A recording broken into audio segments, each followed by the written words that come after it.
और कांग्रेस पार्टी ने अपने मैनिफेस्टो में भी और जनता के बीच में कहा कि हम सरकार में आएंगे तो किसानों का संपूर्ण कर्जा माफ करेंगे और कहा कि 10 दिन में करेंगे। 10 तक गिनती काउंट करके बताया कि अगर 10 दिन में नहीं हुआ तो मैं 1 घंटे में मुख्यमंत्री हटा दूंगा।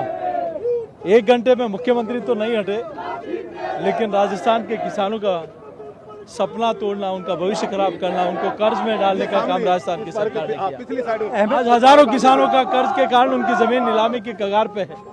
कई किसानों ने आत्महत्या कर ली, उसका जिम्मेदार कोई है तो राजस्थान की सरकार और कांग्रेस पार्टी जिम्मेदार है। राजस्थान में एक किसान ने लाइव मर्डर जो है वो किया, कर्ज पूरा उसका चुका नहीं पाई सरकार, और कर्ज के कारण उसको जब नोटिस मिला तो एक लाइव मर्डर है वो उसने किया।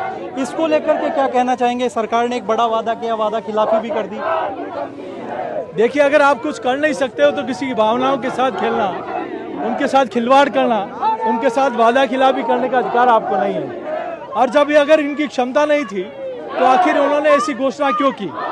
आज हजारों किसानों की जमीन आज नीलामी के कगार पर है और किसान आत्महत्या कर रहे हैं, तो उसका सीधे रूप से राजस्थान के मुख्यमंत्री जिम्मेदार हैं। मुख्यमंत्री ने एक बजट घोषणा की कि 2000 यूनिट जो है किसानों को हम बिजली फ्री देंगे। देखिए, ये भारतीय जनता पार्टी की सरकार में 10,000 तक की बिजली की मुफ्त थी, तो उन्होंने सरकार में आते उस बिजली को वापस दाम चालू क्यों किया? वो किसान से पैसा वसूलना चालू क्यों किया? अगर वो किसान हितैषी थे तो किसानों से 4 साल तक किसान की जेब से पैसा निकाला और लास्ट के 1 साल कहें कि हम आपको इतना यूनिट बिजली फ्री देंगे।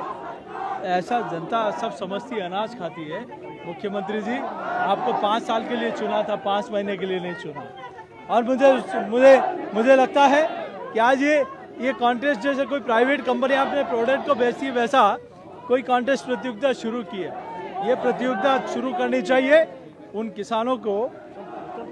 आज आम आदमी का मर्डर हो रहा है, महिलाओं के साथ दुष्कर्म हो रहा है, हमारे धार्मिक स्थानों पर और यात्राओं पर पत्थरबाजी हो रही, तलवारबाजी हो रही है।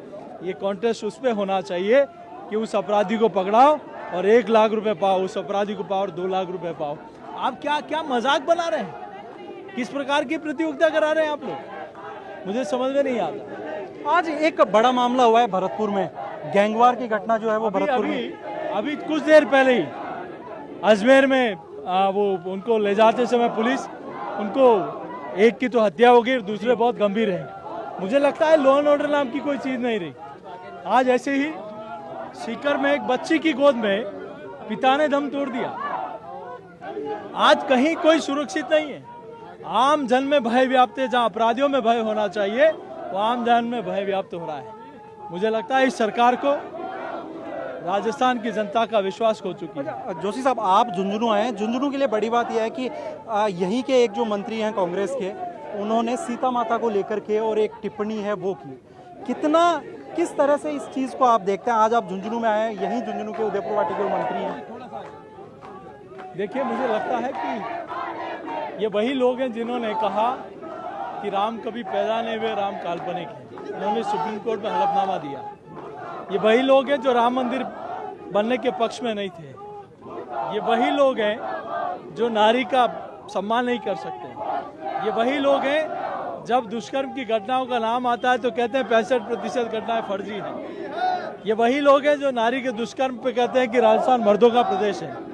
तो ऐसी पार्टी और ऐसे लोगों से यही अपेक्षा। लेकिन सीता माता, जिनको देश और दुनिया के लाखों करोड़ों लोग एक नारी शक्ति के साथ एक श्रद्धा के भाव से देखते हैं, उनके लिए इस प्रकार का बयान देना मुझे लगता है कि दुर्भाग्य है।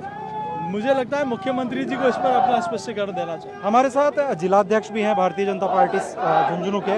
इस रैली को, इस सभा को आप किस तरह से देखते हैं भारतीय जनता पार्टी के लिहाज से? देखिए, आप सब देख रहे हैं आज हमारे सम्मानीय प्रदेश अध्यक्ष सीपी जोशी जी और हमारे नेता प्रतिपक्ष आदरणीय राठौड़ साहब की अगुवाई में किस प्रकार से इस जिले की जो किसान बिरादरी है, किसान समुदाय है, वो किस हिसाब से, किस प्रकार से आज संकल्प लिया है इस राजस्थान की सरकार को उखाड़ फेंकने का। निश्चित रूप से मैं कह सकता हूं कि अभी जो हमारे सामने विधानसभा का चुनाव है उसमें किसान की हुंकार इस सरकार को नेस्तनाबूद कर देगी। जी बिल्कुल। तो ये थे भारतीय जनता पार्टी के प्रदेशाध्यक्ष सीपी जोशी, जिन्होंने कहा कि राजस्थान में न केवल किसानों की स्थिति बदतर है, बल्कि लॉ एंड ऑर्डर की जो स्थिति है वो भी यहाँ पर काफ़ी ज़्यादा बदतर हो चुकी है। और ये भी कहा कि आने वाले समय में जब यहाँ पर चुनाव होंगे तो भारतीय जनता पार्टी एक मजबूत स्थिति में यहाँ पर सरकार बनाएगी और तमाम जो स्थितियाँ हैं, चाहे वो किसान की हो, चाहे युवाओं की, चाहे बेरोजगारों की, चाहे महिलाओं की हो, उनमें भी सुधार होगा।